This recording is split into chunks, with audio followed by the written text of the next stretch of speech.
الحمد لله الذي جعل الشمس والقمر بحسبان والنجم والشجر يسجدان وفضل زمانا على زمان كما فضل مكانا على مكان وإنسانا على إنسان ونشهد أن لا إله إلا الله وحده لا شريك له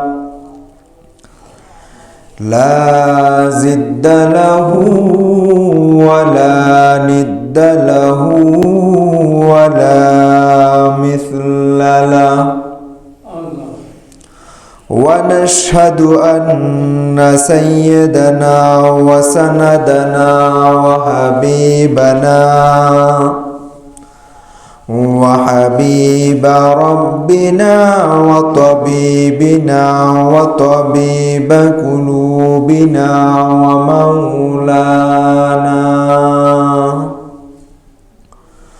ومولانا محمدا عبده ورسوله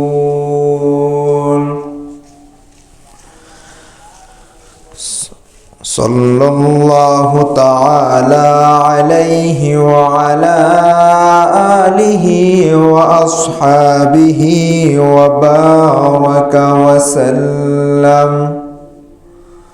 وبارك وسلم تسليما كثيرا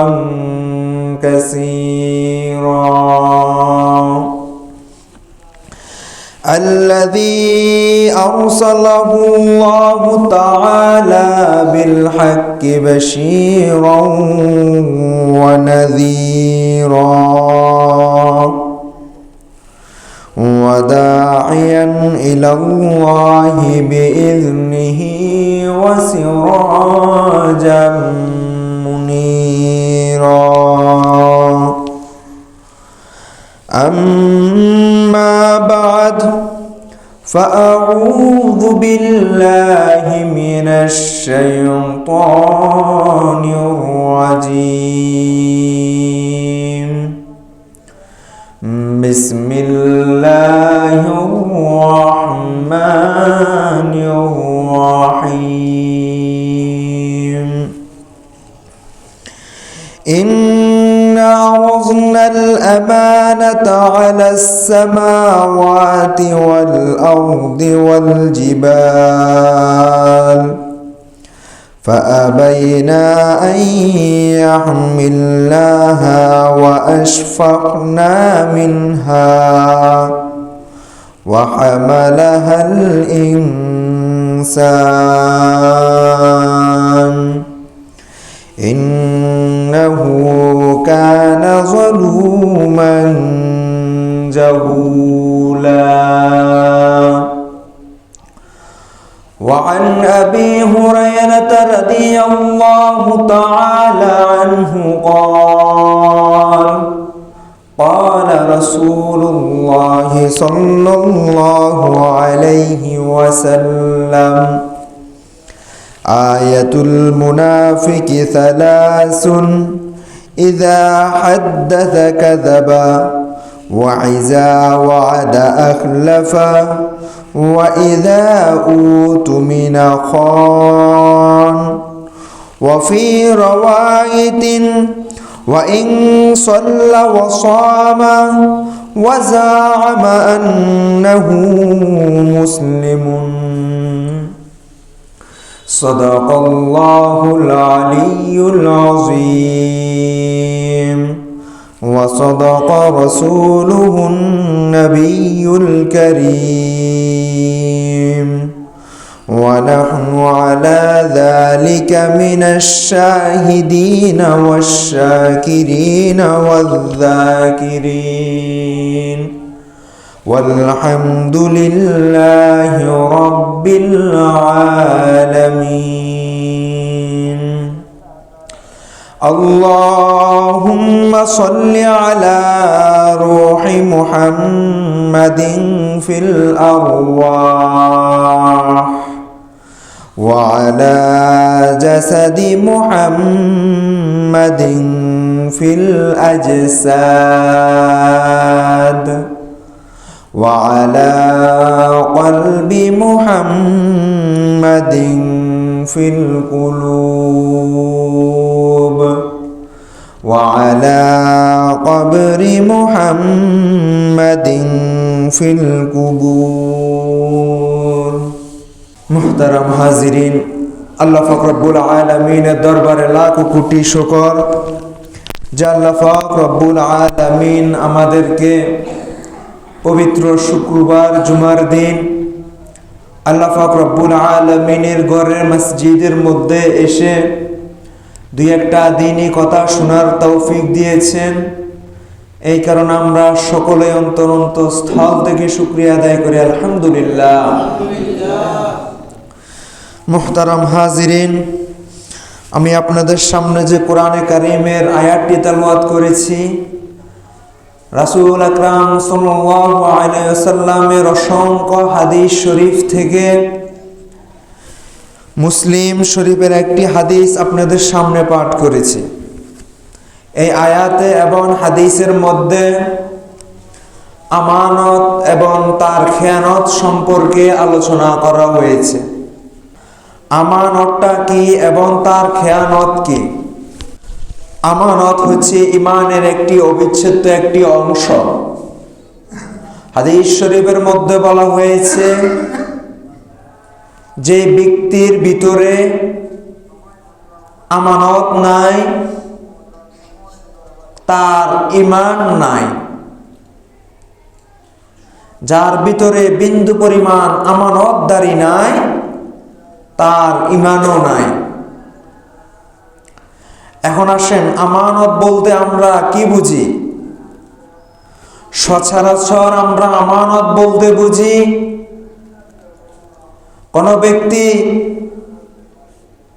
তার আরেক ভাইয়ের কাছে কিছু টাকা পয়সা রেখে এটা বলে আসলো, আমি তোমার কাছে এগুলো আমানত রেখে গেলাম, সঠিক সময় এসে আমি নিয়ে যাব। যদি সঠিক সময় এসে আমানতগুলা ওই ব্যক্তি দিতে অস্বীকার করে অথবা বলে আমি খরচ করে ফেলেছি, তাহলে আমরা মনে করি হয়তো এটাই আমানতের খেয়ানত। আমাদের চিন্তা ভাবনা এতটুকুই, এর বাইরে কিন্তু আমাদের চিন্তা চেতনা যায় না। অবশ্যই এতে কোনো সন্দেহ নেই যে এটাও একটি আমানতের খেয়ানত, এটা একটি মুনাফিকের বৈশিষ্ট্য। হাদিস শরীফের মধ্যে বলা হয়েছে, মুসলিম শরীফের বাবু সালাতের মধ্যে বলা হয়েছে, আয়াতুল মুনাফিকি সালাসুন, ইযা হাদাসা কাযাবা ওয়া ইযা ওয়া'আদা আখলাফা ওয়া ইযা উতুমিনা খান। মুনাফিকের আলামত হচ্ছে তিনটি। এক নম্বর, কথায় কথায় মিথ্যা কথা বলে, তার মুখ দ্বারা সত্য কথা কখনো বের হয় না। খোদার 365 দিন তার মুখ দ্বারা মিথ্যা কথা বের হয়। 50 বছর হয়ে গেল, কি বুড়া কি জোয়ান, কিন্তু মিথ্যা কথা আমরা ছাড়তে পারি নাই। মিথ্যা কথা এমন ভাবে বলে, আল্লাহর কসম, মায়ের কসম, খোদার কসম, দুনিয়ার কসম দিয়ে এমনভাবে মিথ্যা কথা সাজানো হয় যেন অপর ব্যক্তি বিশ্বাস করে। আমাদের এক হুজুর সবসময় বলতো যে একটি মিথ্যা কথা বললে, একটি মিথ্যা কথাকে তুমি টাকা দিতে গেলে আরো 10টি মিথ্যা কথা বলতে হয়, ঠিক না? আপনি কারোর সাথে একটা মিথ্যা কথা বলতেছেন, এটা প্রমাণ করার জন্য আপনাকে আরো 10টা মিথ্যা কথা বলতে হবে। মিথ্যা কথা বলা এটা মুনাফিকের বৈশিষ্ট্য। আমানতের মুনাফিকের আলামত 3টি, তার মধ্যে সর্বপ্রথম হচ্ছে যে ব্যক্তি কথায় কথায় মিথ্যা কথা বলে। কিছু হইলেই খোদার কসম, আমি করি নাই, আমি করছি, আমি দিছি, আমি করি নাই, আমার ছেলে করছে, আমার অমুক করছে, এবং মিথ্যা কথা বলতে থাকে। এটা হচ্ছে কি মুনাফিকের আলামত, তখন না একটি গুনাহ। দ্বিতীয় হচ্ছে ওয়াদা করে তার বরখেলাপ করে। হয় না আমাদের সমাজে? ওয়াদা দিছে আপনাকে, আপনি বিপদে পড়ছেন, আপনি বাড়ির কাজ ধরছেন, আপনাকে ওয়াদা দিছে, হ্যাঁ ভাই আপনি বাড়ির কাজ ধরতে পারেন, আমি আপনাকে অর্থ দিয়ে সাহায্য করব। আপনি কোন একটা ব্যবসা বাণিজ্য করতেছেন, আপনার এই বিপদের সময় আপনাকে বলছে কি অর্থ দিয়ে সাহায্য করবে, আপনি মনে মনে খুশি, কিন্তু পরবর্তীতে আর অজুহাতের অভাব নাই। হয় না এমন? অজুহাতের শেষ নাই। মানুষকে জবান দিয়ে তার বরখেলাপ করা। আপনাকে বলেছে আপনার মসজিদের পাশে জায়গাটা আপনাকে দিয়ে দিবে, কিন্তু দেয় নাই। এগুলো হচ্ছে মুনাফিক। এগুলা কি? মুনাফিক।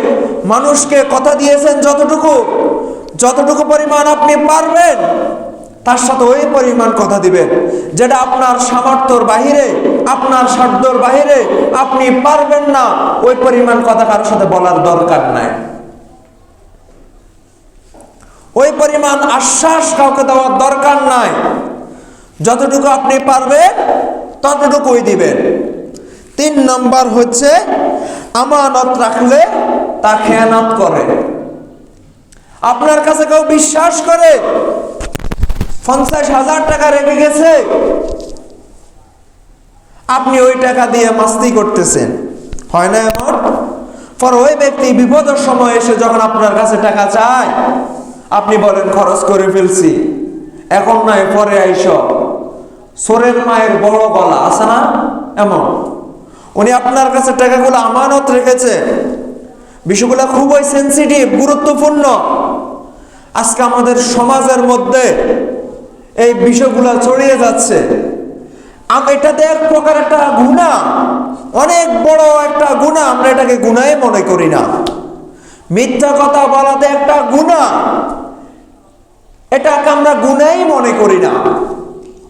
আমানত রাখলে আমানতের খেয়ানত করা যে একটা গুনাহ, এটাকে আমরা গুনাহই মনে করি না। অভ্যাসে পরিণত করে নিয়েছি, ব্যবসায় পরিণত করে নিয়েছি। হাদিস শরীফের মধ্যে বলা হয়েছে, রাসূল আকরাম সাল্লাল্লাহু আলাইহি সাল্লাম বলেন, কোন মুসলমানের ভিতরে যদি এই 3টা কাজ থাকে, কথায় কথায় মিথ্যা কথা বলে, আমানতের খেয়ানত করে, ওয়াদা করলে তার বরখেলাপ করে, এগুলা করে সে যদি নিজেকে দাবি করে আমি মুসলমান, সে নামাজ পড়ে, রোজা রাখে, হজ করে, যাকাত দেয়, সে জানে সে মুসলমান, কিন্তু রাসূল সাল্লাল্লাহু আলাইহি সাল্লাম বলেন সে মুসলমান না, সে মুনাফিকের দলের অন্তর্ভুক্ত। ভিতরে ভিতরে সে মুনাফিক হয়ে যাচ্ছে, আপনি টেরও পাবেন না আপনি কিভাবে মুনাফিক হয়ে যাচ্ছে। দেখলে আপনাকে হাজী সাহেবের মতো মনে হয়, কি সুন্দর জুব্বা পরে, সাদা দাড়ি, হাজী রুমাইল পরে হাঁটতেছে, আর কথায় কথায় মিথ্যা কথা বলতেছে, গীবত করতেছে, অপরের নামে গীবত করতেছে। হয় না? অথচ নিজেকে মুসলমান দাবি করতেছে। রাসূল বলতেছে ভিতরে ভিতরে সে মুনাফিক হয়ে যাচ্ছে। এই অভ্যাসগুলো আমাদের ভিতরে আছে কিনা? অবশ্যই আছে। এই কারণে যারা এই অভ্যাসগুলা করে, যাদের ভিতরে এই আদতগুলা আছে, এই বদ স্বভাবগুলা আছে, হাদিস শরীফের পরিভাষায় সবচেয়ে নিকৃষ্ট জাতি মুনাফিকের সাথে তাদেরকে তুলনা করা হয়েছে। তবে শরীয়তের পরিভাষায় আমানত জিনিসটা ব্যাপক অর্থবোধন শব্দ। যেমন এই আমানতটা শুধু টাকা পয়সা অর্থকড়ির মধ্যে সীমাবদ্ধ নয়, শরীয়তের পরিভাষায় এটা ব্যাপক অর্থবোধক একটি শব্দ। সুতরাং জীবনের সকল ক্ষেত্রে, জীবনের সমস্ত কিছু আপনার কাছে আমানত। আপনার যে দেহটা আছে, আপনার যে শরীরটা আছে, আপনার যে জীবনটা আছে, এটাও একটা আমানত। এটা কার দেওয়া আমানত? আল্লাহর দেওয়া আমানত। আল্লাহ পাক রব্বুল আলামিন প্রত্যেকটা অঙ্গের হিসাব নেওয়া হবে। প্রত্যেকটা অঙ্গ আপনাকে দিয়েছেন, এগুলা আল্লাহ তাআলার পক্ষ থেকে এগুলা আমানত। এমন ভাবে বান্দার উপর আল্লাহ পাক রব্বুল আলামিনের প্রেরিত যে হুকুমগুলো আছে এবং রাসূল আকরাম সাল্লাল্লাহু আলাইহি সাল্লামের যে আদেশগুলো আছে, এগুলা যদি কেউ পরিপূর্ণ মেনে চলে তাহলে সে আমানতদার। আবার বলি কথাটা, আল্লাহ পাক রব্বুল আলামিনের হুকুম, রাসূলের তরিকা অনুযায়ী কেউ যদি জীবন চলায়, প্রকৃত অর্থে সে আমানতদার। আর যেই ব্যক্তি আল্লাহর হুকুমকে মানলো না, রাসূলের তরিকাকে মানলো না, অবজ্ঞা করলো, নিজের মন মতে চললো, সে আমানতের খেয়ানত দারগুড, সে আমানতের খেয়ানত করতেছে। এই কারণে আল্লাহ তাআলা কোরআন কারীমের মধ্যে আর পেশ করেন, ইন্না রাজনাল আমানাতা আলাস সামাওয়াতি ওয়াল আরদ ওয়াল জিবাল ফাআবাইনা আন ইয়াহমিলনাহা ওয়া আশফাকনা মিনহা ওয়া হামালাহাল ইনসান। এই আমানত জিনিসটা কোথায় থেকে আসলো? আল্লাহ পাক রব্বুল আলামিন সর্বপ্রথম এই আমানতকে নিয়ে যখন আসমানের সামনে গেলেন, আসমানকে বলল, এই আসমান শুনো, আমার এই আমানতটুকু কি তুমি রাখতে পারবা না? আসমান বলল, না না না, আমি আপনার এই আমানতটা রাখতে পারবো না, আমি নিজে ব্যর্থ। এরপর আল্লাহ পাক রব্বুল আলামিন জমিনকে বললেন, জমিন তুমি কি আমার এই আমানত রাখতে পারবা না? জমিনে বলল, না না না, আমি আপনার আমানত রাখতে পারবো না। এরপর আল্লাহ পাক রব্বুল আলামিন পাহাড়ের কাছে গেলেন, ও পাহাড় শুনো, তুমি কি আমার এই আমানতগুলো রাখতে পারবা না? পাহাড় বলে দিলেন, না না না, আমি আপনার এই আমানতগুলো বহন করতে পারবো না, ওই শক্তি আমার নাই, ওইগুলো আমি বহন করতে পারবো না। তাফসীরে কুরতুবীর মধ্যে বলা হয়, এরপর রাসূল আকরাম সাল্লাল্লাহু আলাইহি সাল্লাম হাদিস শরীফের মধ্যে বলেন, আল্লাহ পাক রব্বুল আলামিন যখন পাহাড়ের কাছে গেলেন, পাহাড় যখন না করে দিলেন, আসমানের কাছে যখন গেলেন, যখন আসমানও না করে দিলেন, জমিনের কাছে যখন গেলেন, জমিনে যখন না করে দিলেন, এরপর আল্লাহ পাক রব্বুল আলামিন হযরত আদম আলাইহিস সালামের কাছে গেলেন। আদম আলাইহিস সালামের কাছে যখন গিয়ে বললেন, ও আদম শোনো, আমি পাহাড়ের কাছে গেলাম, পাহাড় পারে নাই, জমিনের কাছে গেলাম, জমিন রাখতে পারে নাই, আসমানের কাছে গেলাম, আসমানও রাখতে পারে নাই, তুমি কি আমার এই আমানতগুলো তোমার কাছে রাখতে পারবা না? বিনিময়ে আমি তোমাকে পুরস্কৃত করা হবে। এরপর হযরত আদম আলাইহিস সালাম বলেন, আল্লাহ, আমি যদি আপনার এই আমানতগুলা রাখি তাহলে আপনি আমাকে কি পুরস্কার দিবেন? আল্লাহ পাক রব্বুল আলামিন বলেন, ও আদম শুনে রাখো, তুমি যদি আমার আমানতগুলোকে যদি ভালোভাবে পালন করতে পারো, বিনিময়ে আমি তোমাকে ভালো একটা পুরস্কৃত করব। আর যদি তুমি এই আমানতের খেয়ানত করো তাহলে শুনে রাখো, এই আমানত খেয়ানত করার জন্য তোমাকে শাস্তি গ্রহণ করতে হবে। এই আমানত দিয়েছেন আমাদের পিতা আদম আলাইহিস সালামকে, ওইখান থেকে আমানত আমাদের কাছে আসছে। এই কারণে প্রত্যেকটা জিনিস আমাদের কাছে আমানত। আমাদের এই শরীরটা, এটাও আমানত। এই শরীর আমাদের না, মানুষ তার জীবনের মালিক নয়, মানুষ তার জীবনের মালিক নয়। যদি মানুষ তার জীবনের মালিক হতো তাহলে মানুষ এই জীবনকে হত্যা করতে পারত। হত্যা করা এটা মহাপাপ কিনা? আত্মহত্যা করা এটা মহাপাপ না? কবিরা গুনাহ, অনেক বড় গুনাহ। এই শরীর হিসাব নেবে আল্লাহ তাআলা, আমাদের কাছে আমানত দিয়েছেন। সমস্ত অঙ্গ প্রত্যঙ্গ সবগুলো আল্লাহ তাআলার পক্ষ থেকে আমাদেরকে আমানত দেওয়া হয়েছে। কিয়ামতের ময়দানে হাসরের কঠিন পরিস্থিতির মধ্যে আপনার এই হাত আপনার বিরুদ্ধে সাক্ষী দিবে, আপনার এই জবান আপনার বিরুদ্ধে সাক্ষী দিবে, আপনার দুই পা আপনার বিরুদ্ধে সাক্ষী দিবে, আপনার সমস্ত অঙ্গ প্রত্যঙ্গ আপনার বিরুদ্ধে সাক্ষী দিবে। কারণ এইগুলা তার মালিকের সামনে যখন যাবে তখন তার জবান অটোমেটিক ভাবে খুলে যাবে। মালিকের সামনে যখন এই জিনিসপত্র সবগুলা দাঁড়াবে, সমস্ত কিছুর জবান খুলে যাবে। এই হাতের আঙ্গুলগুলা, এগুলো কোনো মুখ আছে? কিন্তু ওই সময় ওই আঙ্গুলগুলা কথা বলবে। কান কথা বলবে, নাক কথা বলবে, চোখ কথা বলবে, সব কিছু কথা বলবে। এই কারণে মানুষকে আল্লাহ পাক রব্বুল আলামিন সমস্ত অঙ্গ প্রত্যঙ্গ দিয়েছেন তার আমানত। এই আমানত আপনি কতটুকু ব্যবহার করবেন, যতটুকু আল্লাহ তাআলা নির্দেশ দিয়েছে অতটুকু আপনি ব্যবহার করতে পারবেন। এর বাইরে ব্যবহার করলে আপনি খেয়ানতের শাস্তি পাবেন। আল্লাহ পাক রব্বুল আলামিন কান দিয়েছেন আপনি ভালো কথা শোনার জন্য, কোরআন তেলাওয়াত শোনার জন্য। অথচ আপনি এই কান দ্বারা গান বাজনা ইত্যাদি দুনিয়ার যত নষ্ট কথা, গালাগালি থেকে শুরু করে সমস্ত মন্দ কাজ আপনি এই কান দ্বারা শুনেন। এটা আপনি কানের খেয়ানত করতেছেন। কান কিয়ামতের ময়দানে আপনার বিরুদ্ধে জবাব দিবে, আপনার বিরুদ্ধে দাঁড়াবে।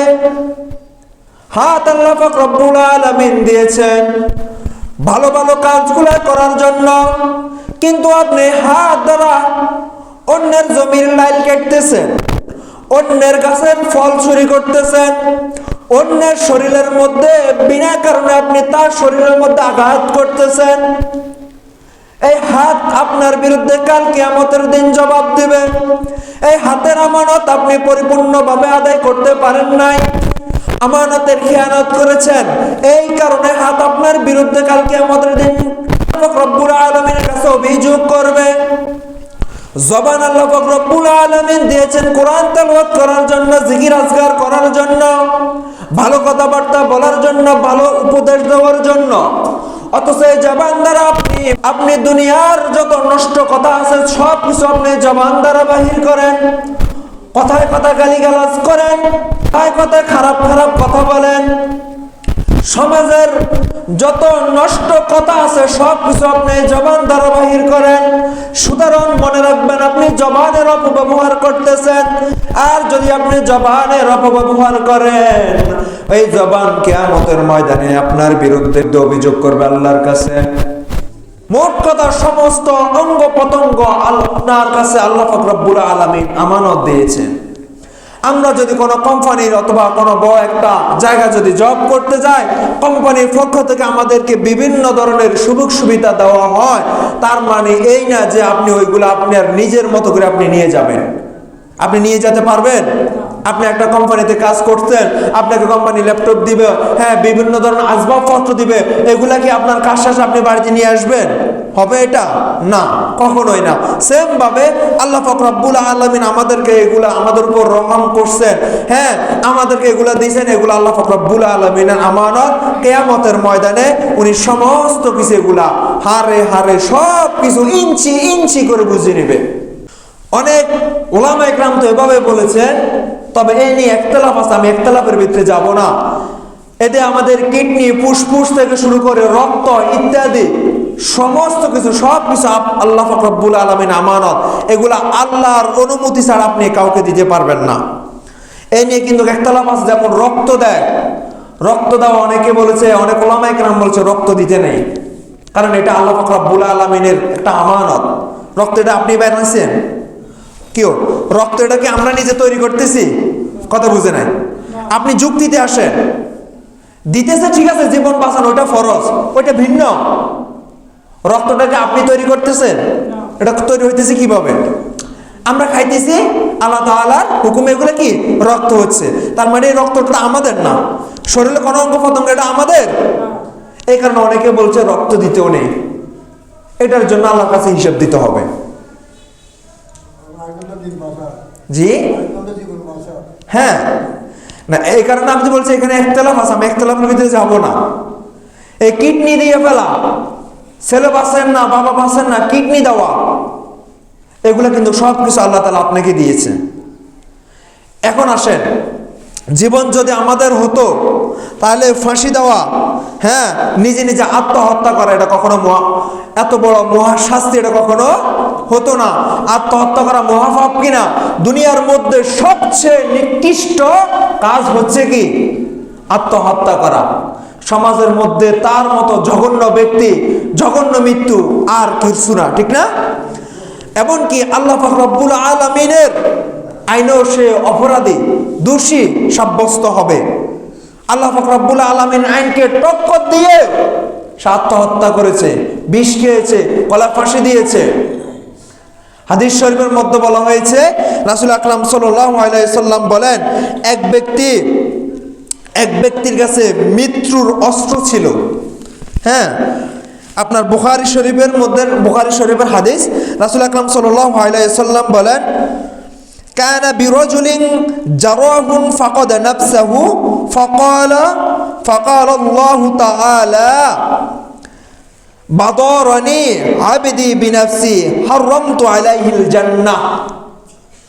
এক ব্যক্তির কাছে মৃত্যুর একটা অস্ত্র ছিল, সে ওই অস্ত্র দিয়ে নিজের জানকে খতম করে দিল, অর্থাৎ আত্মহত্যা করলো। আল্লাহ পাক রব্বুল আলামিন বলেন, হ্যাঁ, হারামতু আলাইহিল জান্নাহ, আমার জান্নাত তার জন্য হারাম, আমার জান্নাত তার জন্য হারাম। দুনিয়ার মধ্যে যদি আমাদের কামলা, যে আমাদের কাজ করে, গোলামি করে, ও যদি আমার কথার বাইরে যায়, আমরা রাগান্বিত হই, ঠিক না? সামান্য মানুষে আমরা এটা রাগান্বিত হই। অপর দিকে যদি আল্লাহ পাক রব্বুল আলামিনের হুকুমের বাহিরে যায়, আল্লাহ পাক রব্বুল আলামিন কেমন রাগান্বিত হবে বলেন? হবে কি না? আত্মহত্যাটা কি মহাপাপ। আল্লাহ পাক রব্বুল আলামিন বলে দিয়েছে কি, হারামতু আলাইহিল জান্নাহ, তার জন্য জান্নাত সম্পূর্ণভাবে কি হারাম, সে জান্নাতে প্রবেশ করতে পারবে না। এই কারণে আমরা বলেছি যে মুনাফিকের আলামত হচ্ছে কয়টি? তিনটি। মুনাফিকের আলামত কয়টি বলছি? তিনটি। এক নম্বর, কথায় কথা মিথ্যা কথা বলে। সমাজের মধ্যে দেখা যায় সব, মানে ওনার সত্য কথা ওনার মুখ দ্বারা বাইরে হয় না। মানে সত্য কথা কি, আল্লাহ 365 দিন উনি শুধু মিথ্যা কথাই বলে, আছে না? মানে কথায় কথায় আল্লাহর কসম, খোদার কসম দিয়ে মিথ্যা কথা বলতে থাকে, এটা মুনাফিকের আলামত। হাদিসে বলা হয়েছে, আপনি হয়তো ভিতরে ভাবতেছেন আপনি মুসলমান, কিন্তু আপনি ভিতরে মুনাফিকের দলের অন্তর্ভুক্ত হয়ে যাচ্ছেন।